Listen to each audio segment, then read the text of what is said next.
wanted people to have food, so we made a break 10 minutes longer, and but Igor will talk 45 minutes, and then we move the next talk also. So the next talk is given by Igor Oliveira about unprovability of strong complexity lower bounds in bounded arithmetic. So we continue and is yours. Thank you. So yeah, I'm glad to be giving this talk. So I was here at Simon's a few years ago, and I think I had just finished writing a paper with Krajicek on probability of upper bounds. And I explained the paper to a famous complexity theorist, I think for about an hour. And after I explained the proof and everything, and then he told me, oh, so you're showing unprovability of upper bounds. Oh, but I care about unprovability of lower bounds. So yeah, so maybe I did a pretty bad job that day at explaining the result. But yeah, today is going to be about unprovability of lower bounds. So it's, I think these are both very interesting directions, but we're switching gears from the previous talk. Okay. And this is a joint work with Giato Lee, who is a student at Tsinghua, and Giato visited Warwick last year. That's when we started working on this, and he did a really fantastic job in this project. Okay, so we know that the goals of complexity theory, the main goals are like separating complexity classes and proving circular lower bounds. And even the most optimistic complexity theory would agree that we seem to be very far from showing these lower bounds and resolving these main open problems. And for that reason, over the previous decades, many researchers have investigated barriers to showing such lower bounds. But unfortunately, these barriers, they tend to be formulated in a very specific and ad hoc way, and they are limited in scope. So for instance, if you're familiar with the natural proofs barrier and with harness magnification, it's not too hard to see that by using like simple reductions, you can sort of avoid the framework of natural proofs. So these barriers, they are very useful, but they are also limited in many ways. And this leads to the following question. So perhaps we simply haven't been clever enough to design this lower bound technique that will allow us to solve the main open problems. But at the same time, there could be a deeper, a more fundamental reason for why it's hard to show lower bounds. And in particular, there is this intriguing possibility that maybe very strong complexity lower bounds, they are unprovable in the usual theories where we can formalize algorithms in complexity. So I don't have a good intuition for whether this is the case, if like the main open problems would be unprovable or independent, but I think it's an intriguing possibility that requires more investigation. So this motivates the development of a more principled approach, trying to understand the difficulty of analyzing computations and showing lower bounds. And we do it in this project from the perspective of mathematical logic. So here's a brief summary of the result. So ideally, you would like to fix a theory that is able to formalize unknown results in algorithms and complexity, and to show in this theory, I can show a lower bound. So it's not entirely clear which theory is this, and we also don't have a result as strong as this one. But we can at least hope to fix a theory that can formalize many of the interesting results in the field. So for example, there's this theory called APC1 that can prove many advanced results like the PCB theorem, circular lower bounds, and so on. And in this project, we are able to show unprovability result for APC1 and indeed for much stronger theories. So here's a corollary of the main result. We proved that this theory APC1 cannot show a strong lower bound separating the third level of the polynomial hierarchy. So in other words, we're looking at separations between for all exists for all versus exists for all exists computations. And I'll explain later what I mean by strong, but there is a sense in which this theory can't really understand these two computations. Okay, you can show lower bounds separating these two classes of computations. And this is an unconditional result. And in order to prove this theorem, we also introduce a simplified, a convenient game theoretic witnessing result that allows us to obtain computational information from proofs of sentences of very high quantifier complexity. And maybe the formulation that we have in this paper will be useful in other applications. I probably won't have time to talk about this witnessing result in this talk, but to have a look at the paper in case you're interested. Okay, so here's the plan. So I'll give a very brief overview of bounded arithmetic and talk about the previous work, and then we'll move on to discuss the results. So as probably most of you already know, so bounded arithmetic, these are a class of theories that capture proofs that manipulate concepts of bounded complexity. So for instance, maybe you can consider the proof that there are infinitely many primes. And one of the most well-known proofs will say, let's assume by contradiction that we only have finitely many primes.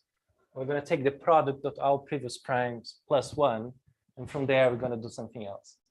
So if you're trying to formalize this in a theory of bounded arithmetic, so this theory we'll have to understand how do I talk about the product of all primes up to a given length, and can I prove the basic properties of this object that I just defined, and so on. Okay, so this introduced some challenges. And there are many different theories of bounded arithmetic. Some notable examples are PV1, that formalizes polynomial time reasoning. We also have Bus's hierarchy, where we can manipulate concepts that we can define in the levels of the polynomial hierarchy. And more recently, Jeřábek's sphere APC1, that allows us to formalize some probabilistic arguments. And these theories, they have been explored for many years, and there are like hundreds of papers on bounded arithmetic and textbooks. I won't have time to cover bounded arithmetic in detail in this talk, but I will at least describe the formalization and the basic properties we need from bounded arithmetic. Okay, so these theories, we're going to be talking about the first order setting. Here, the intended model is the set of natural numbers. So this is the domain of the structure. And we interpret the function symbols and the relations with respect to the natural numbers. Okay, so that's the intended model of the theory. And to talk about polynomial time reasoning and extensions, we need to be able to talk about polynomial time functions in the theory. Now, it will be difficult to do that if we had to talk about Turing machines and so on. But fortunately, there's a way to capture polynomial time computation in a machine-independent way, as mentioned by Albert. And this is Cobham's characterization of polynomial time. Just to be clear, while we talk about numbers, we can consider some efficient bijection between natural numbers and strings. So whenever I talk about polynomial time computations, you can think about Turing machines manipulating strings, and there's a bijection between strings and numbers. Okay, so FP by Cobham's result is going to be equivalent to the set of functions that you can obtain from a few base functions. These are the base functions here, and applying composition and an operation called limited recursion on binary notation to the functions that you have already constructed.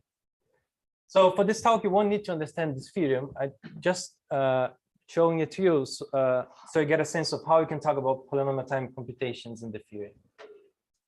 So this limited recursion notation will allow you to, starting from a few functions, define a new one, it's called f, by having like a base case and two induction cases of recursions. And you also need to satisfy some bound that keeps your computation polynomial time. So yeah, don't worry if you haven't seen this before. It's just a very nice way of capturing polynomial time without talking about machines. So in the unprovability result, we consider the language or the vocabulary of the theory. We'll have the constant symbol 0 and 1.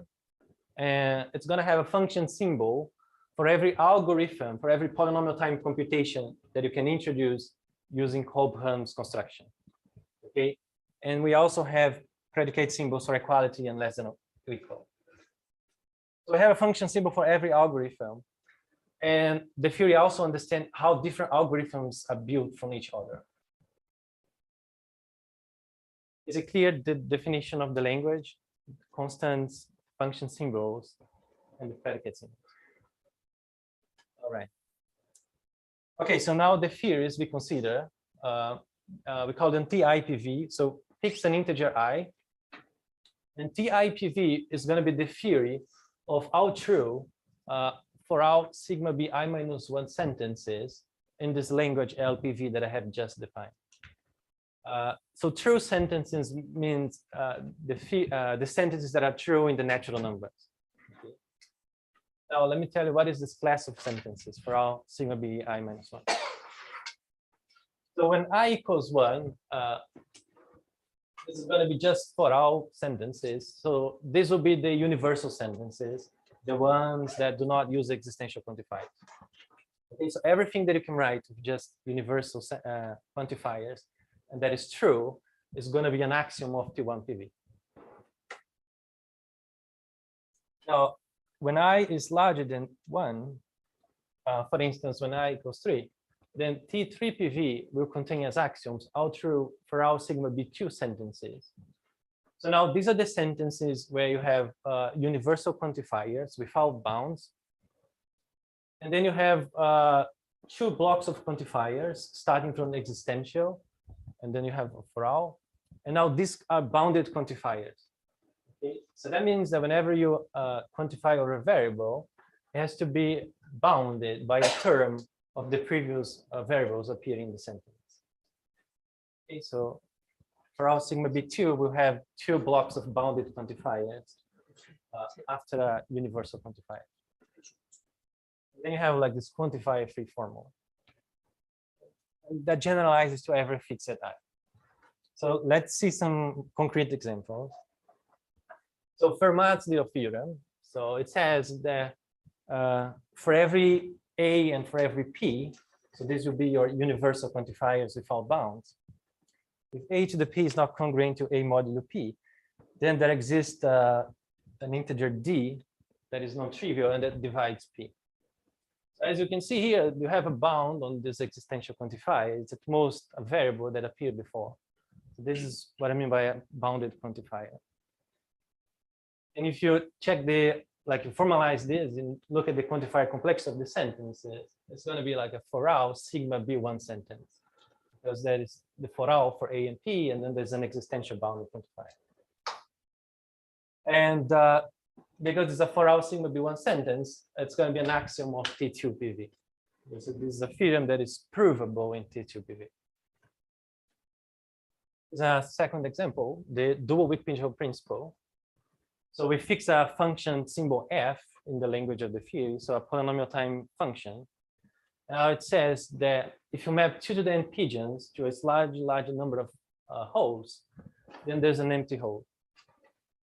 And you can also formalize this using the language of the theories. And you're going to have like a for all quantifier. And for all, this is just some parameter z, forget about it. And then there exists this bounded y such that for every x, which is also bounded, f of x is different from y. Okay, and like Albert was explaining before, you can talk about lengths of integers, and that's a convenient way to express the 2 to the n. It's just a different way of talking about the same thing. So now if you count the quantifier complexity of the sentence, it's going to have unbounded for all, and then a bounded y and a bounded x. So this is going to be a for all sigma B2 sentence. And for this reason, it's provable in T3PV. Okay, so T3PV can prove the dual Wick-Pinchot principle. It's an axiom of the field. So any questions so far? You don't have effective syntax here. Again? You do not have effective syntax for your axiom, right? The way I define it is just like all true sentences of a given quantifier complexity. So that's going to make us make our unprovability results stronger. But you could also consider weaker theories where the axioms are decidable. For the purpose of showing probability, this is good. Are you going to explain how the relation? Let me just say that Bassis hierarchy talks about basic axioms and then some form of induction for some class of formulas.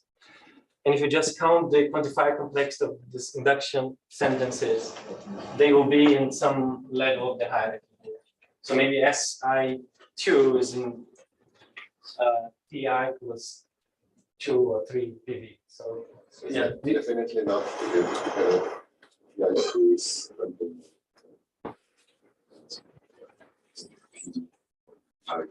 yeah, these are very strong theories because we take out true sentences. Yeah. Okay, so it seems that as I grows, you would get like more axioms and you'll be able to prove more theorems. But this is currently open. So the intuition is that this is the case. That with stronger axioms, it will prove more theorems. But showing this unconditionally is going to be hard. And one reason is because we can capture this question, for instance, with respect to the two first theories. We can show that TF and P collapses to FP if and only if T1 PV proves the same theorems as T2 PV. Okay, so under assumptions, there's a hierarchy and these theories, they get stronger, but showing that unconditional is going to be difficult. Any questions so far?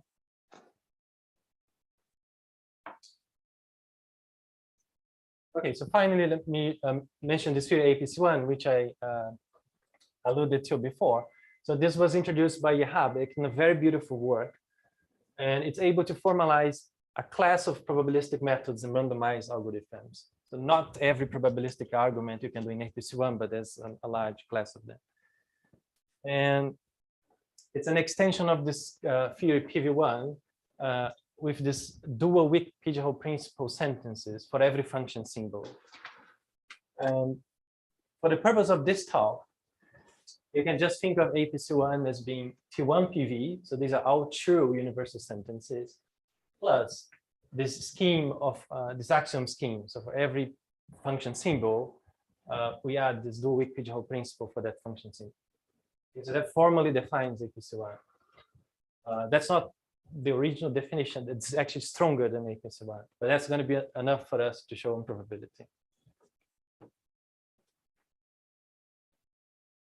And by the previous discussion, because by looking at the quantifier complexity of these axioms, every axiom of APC1 is containing T3 PV.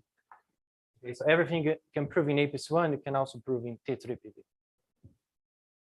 Showing improbability for T3 PV will be enough for us to get improbability for APC.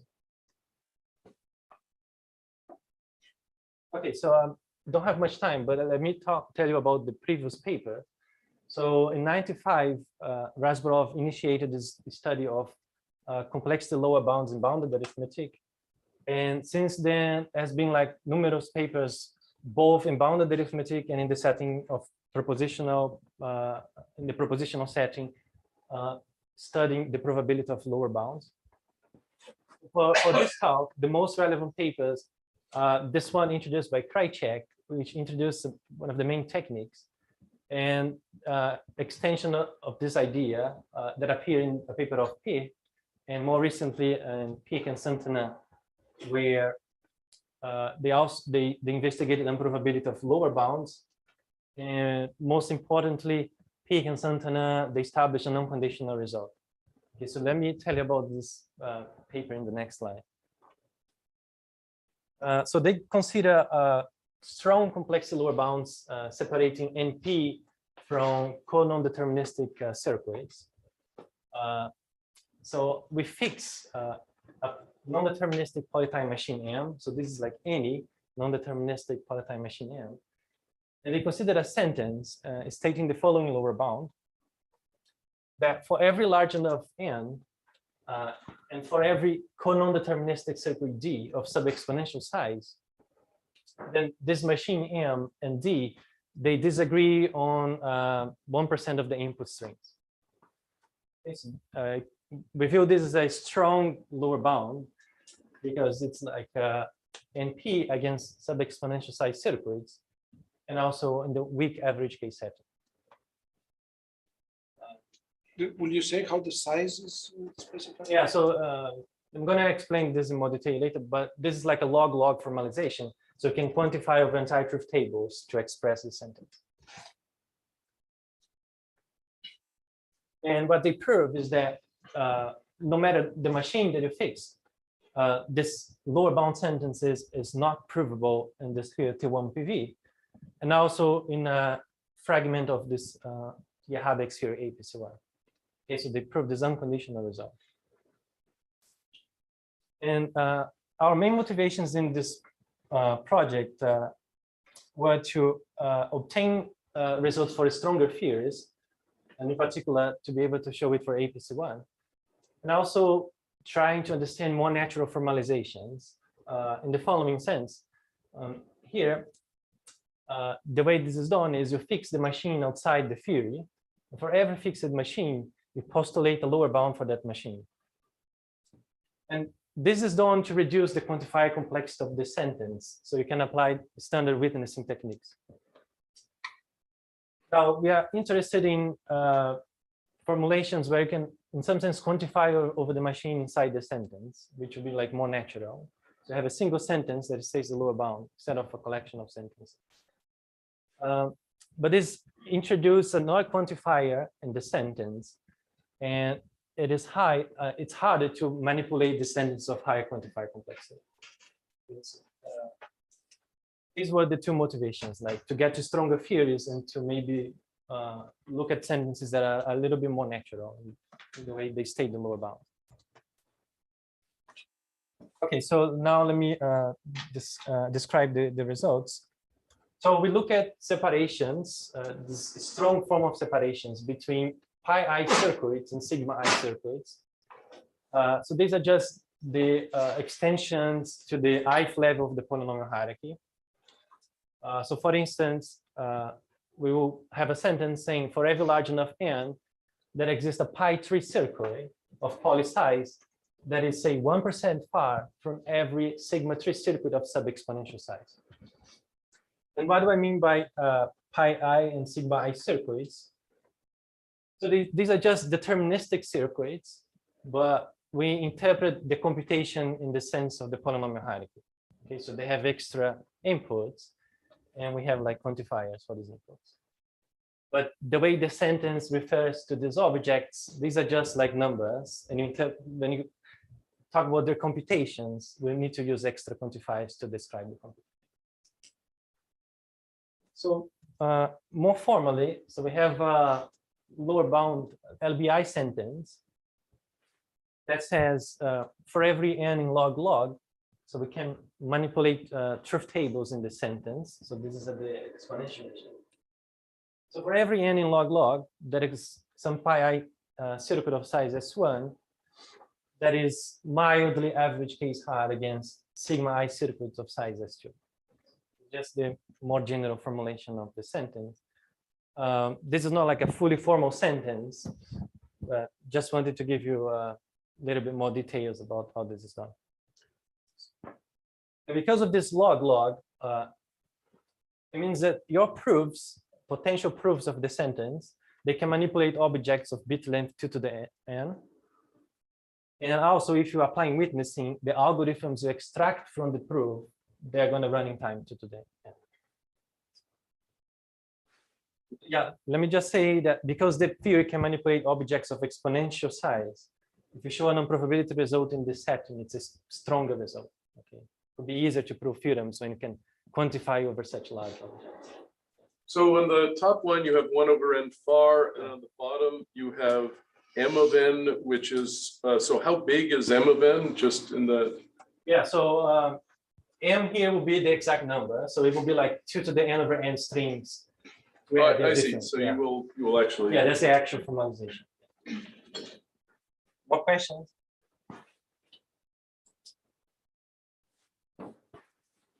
Okay, so the main result is that for every fixed I, for every choice of parameters for the size of the circuits, if you look at the theory Ti, then it doesn't prove this LBI sentence. Okay, so this LBI sentence, again, is stating that there exists a pi I circuit that is 1 over n far from every sigma I circuit of sub-exponential size.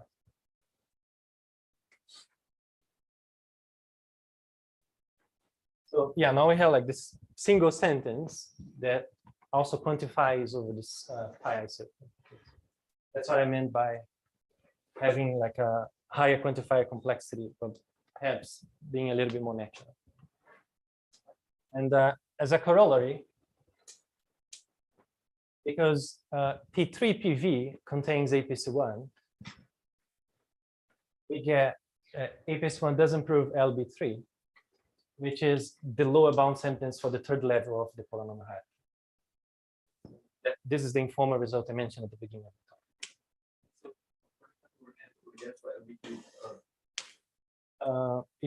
If we're not quantify over. So there's these two issues. What are more natural formalization? So if you didn't have that, you would also get like sigma I2. I'm not sure. Possibly not. Yeah, that's one of the other problems. Okay, so before I talk about the proof, any questions about the result of the formalization? Could you state that sentence again? Yes. So for every large enough n, there exists a pi I circuit of size n to the d, such that for every sigma I circuit of size 2 to the n to the delta, there are 2 to the n over n strings where these two circuits are different. So a mild average case lower bound for pi I circuits versus sigma I circuits. One question. Does this sentence LB assume that there is truth? Yeah, so we use like a log-log formalization. So we can talk about objects of size 2 to the n in this. More questions? Let's say that you cannot, that the circuits are this with one input or something like that. You said you have a mild in approximation, but the sentence can say that there's one input that they disagree. Or... Yeah, so this would be a worst case lower bound. So right now we don't know how to show probability of worst case. More questions? Okay, so how much time do I have left? Okay, so we were supposed to talk 45 minutes. half past, but we started 10 minutes later, so you have about 10 minutes. Okay, so let's discuss the proof. So the proof is heavily based on these three papers. And they also extend their approach used by Pick and Santana. And the main challenges for us is that this theory is stronger, and the quantifier complexity of the LBI sentence is also larger. So here's the strategy. So suppose this field IPV could prove the LBI sentence for this choice of parameters. And the key idea is that the proof of a complex lower bound in bounded arithmetic in general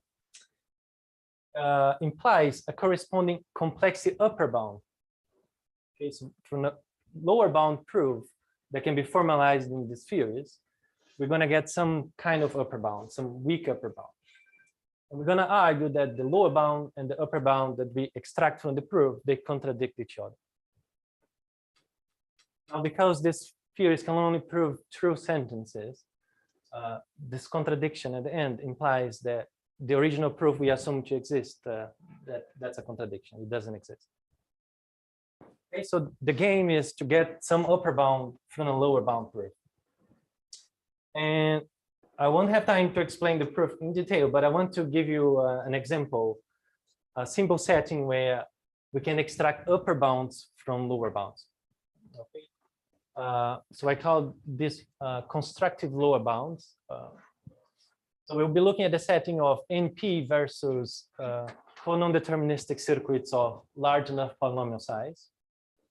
Okay. And let's suppose like we fix a language in NP and we fix a machine for this language. And what do I mean by constructive lower bound? There's a lower bound that also gives to you a refuter. Okay, so this refuter for this language, for that machine, given an input length m, so Rm expects as input a non-deterministic circuit of some large enough poly size. And not only you're going to have this lower bound, but it's going to be a constructive lower bound. So this refuter, given any candidate circuit, it's going to prove to you that it's wrong. It's going to give you like an input. So that's the guarantee.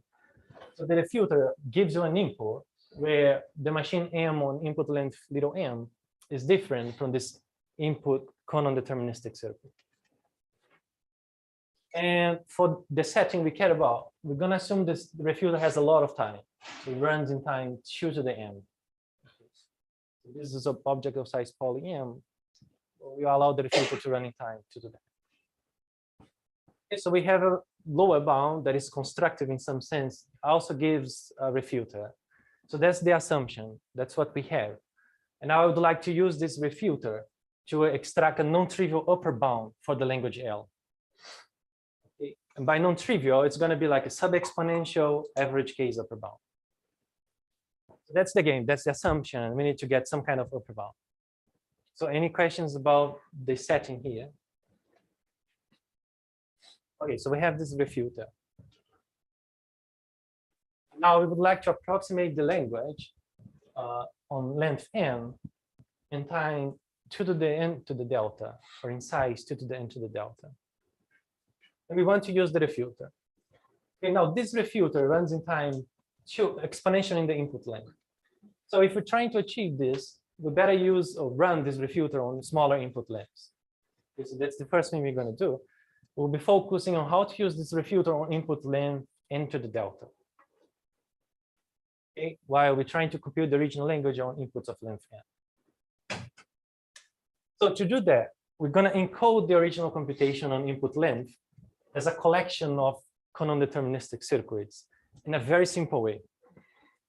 So we're going to partition the input into 2 blocks. One is the large size, n minus n to the delta, and the other is the input, just n to the delta. So we're going to consider a collection of circuits indexed by the prefix, all possible prefixes. And the input is just the y of size n to the delta. And we construct this collection just by taking the complement of the original non-deterministic machine. Okay, so this non-deterministic machine, we can talk about this non-deterministic circuit that gets an input of length n to the delta. Okay, so we have this collection of circuits, one for each possible prefix, that computes according to the negation of m of n. This is a collection of non-deterministic circuits of small input length, and we can consider the computation of the refuter on each one of the circuits.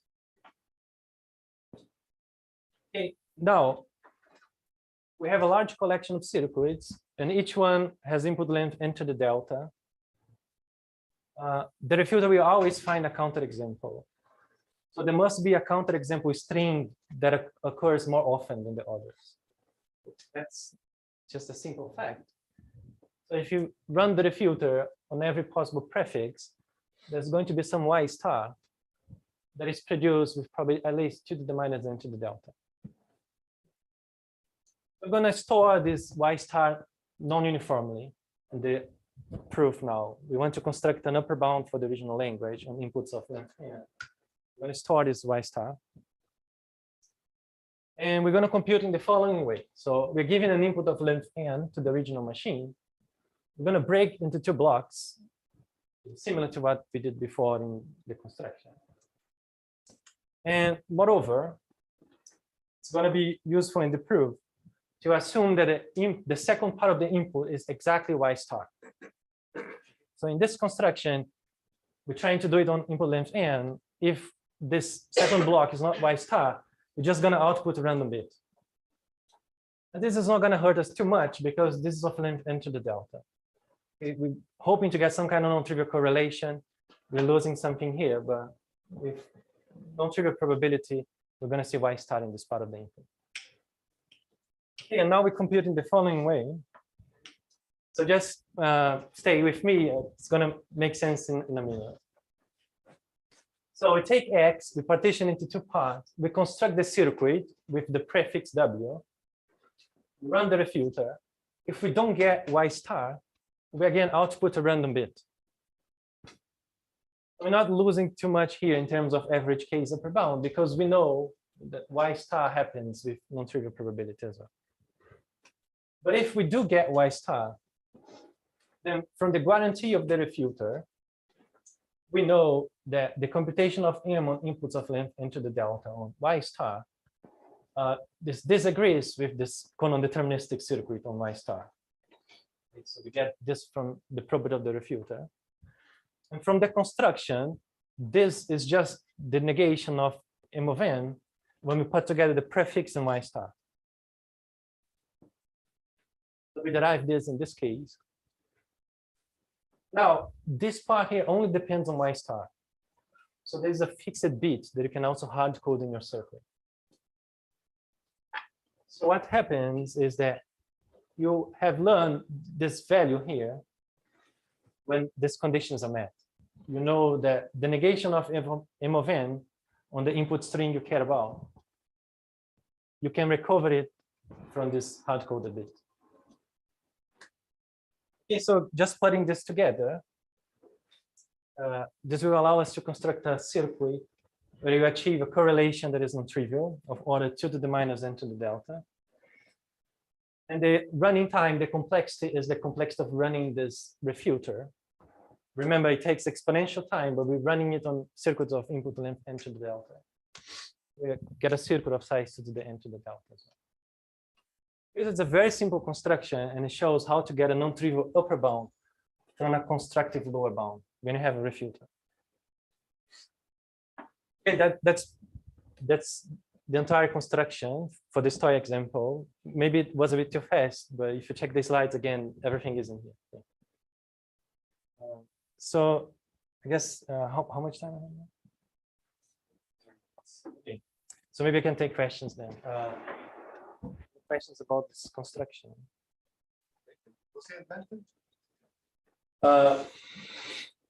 This argument only gives this. We can actually have a different argument that gives you a worst case upper bound. But unfortunately, the argument doesn't extend to the proof we actually need to do. So this is closer to what we do.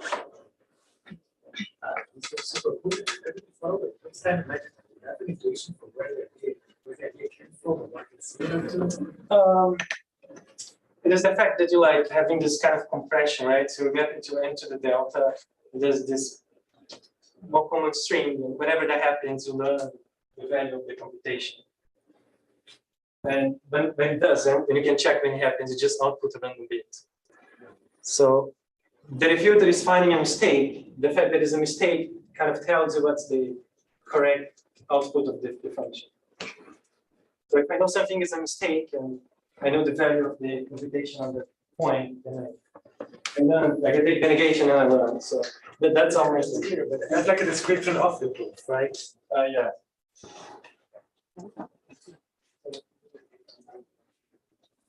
More questions? Okay, so now let's move on to the actual proof.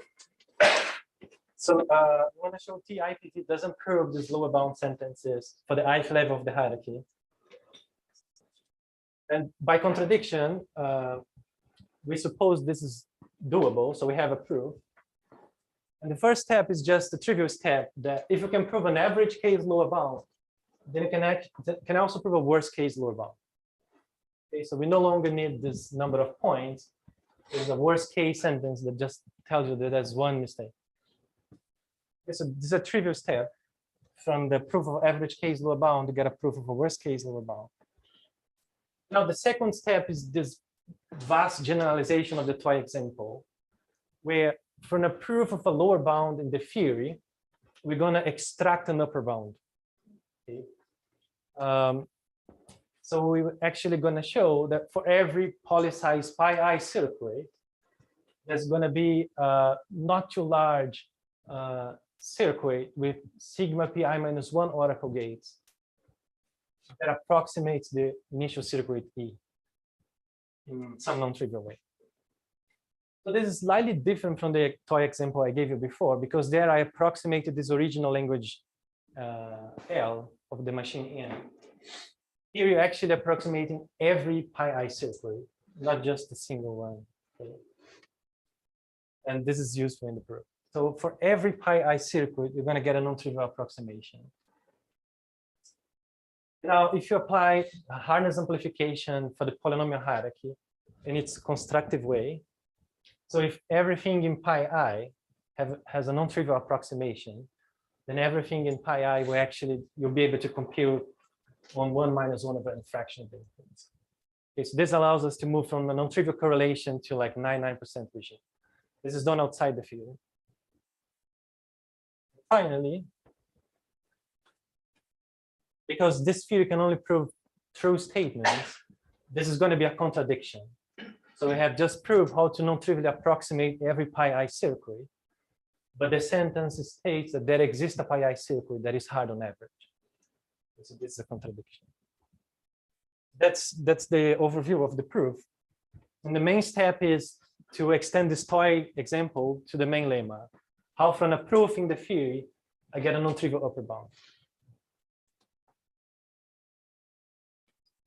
So let me just compare the two cases. So in the toy example, we had this goal of showing a non-trivial upper bound. And the algorithmic information was that we had a filter for the lower bound. Okay, so we have more than the lower bound. We have this algorithm that finds a mistake. And we use this algorithm with a collection of circuits, or at least the proof. We think of running it on like a collection of circuits. So we had to carefully pick this collection to make use of the algorithmic information. Okay, so that was the toy example. Now in the main lemma, we are also interested in getting a non-trivial upper bound. But what's going to change is that we won't have a refilter. So from the proof in the theory, we're going to have what is called a winning strategy in a certain game. And in this game, there is a player that is trying to construct a hard circuit PI. And there's another player, the for all player, that is trying to show actually there is a smaller sigma I circuit for that construction. So these two players, they have opposing goals. And from this witnessing theorem for games, we're going to have we're going to extract from the proof some kind of winning strategy for the existential player that is trying to construct a hard function. So this winning strategy is in some sense beating every candidate's smaller circuit. So this winning strategy is playing the role of the refuter here. It's a more complicated collection of algorithms than just having a refuter. And we need to play this game yeah. Just say that you probably don't have time to talk more about the game, but can you say at least that the difference is that this game has multiple rounds? For example. Yeah, so here we have a one-shot refuter, like given a circuit or print you a mistake. Here you're going to have need to play the game several rounds. You also have a larger number of quantifiers. And so, yeah, things are significantly more complicated.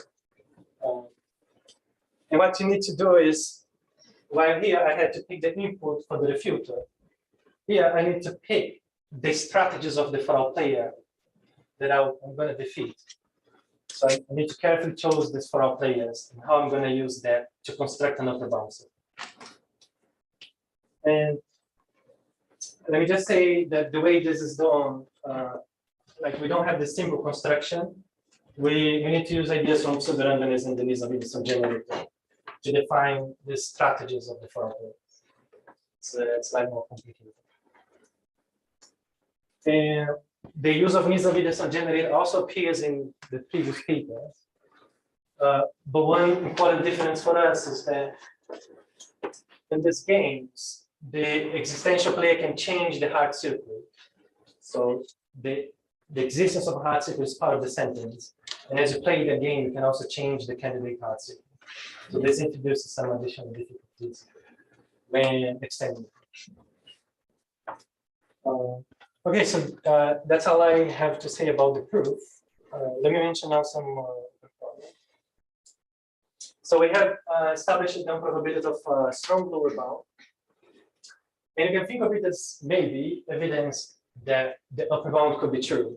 Okay. So like Albert was explaining, you show unprovability in a very strong field. Perhaps the opposite statement is true. And that's something maybe for us to always keep in mind. You know, all these lower bounds and have these very strong ones, they could potentially be false. Right? And that's a reason for the result to be like the sentence to be improvable. I don't know how many people will consider this a reasonable possibility, but I would like to mention it, just to be fair on like how to interpret it. The second question is related to what Abraham was asking. So can we show unprovability in APC1 for a lower bound sentence? It talks about the second level of the polynomial hierarchy. This would be interesting. Perhaps it's doable. We haven't spent much time on it. And finally, to show the unprovability of worst case lower bounds. This would be very interesting. We kind of don't have a technique that can achieve it. All right, thank you.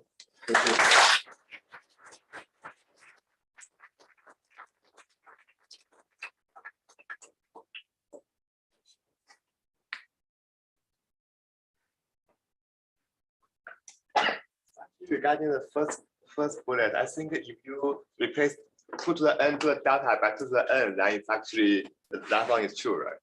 So NP is actually in 2 to the n, maybe 2 to the ON size co-n circuits. That You say like NE is containing co-NE with advice? Yeah. So actually, I mean, you just bring the 2 to the n, 2 to the n to the delta. So yeah, maybe that's further evidence that there's a non-trivial upper bound. Yeah, there's a trivial. Yeah.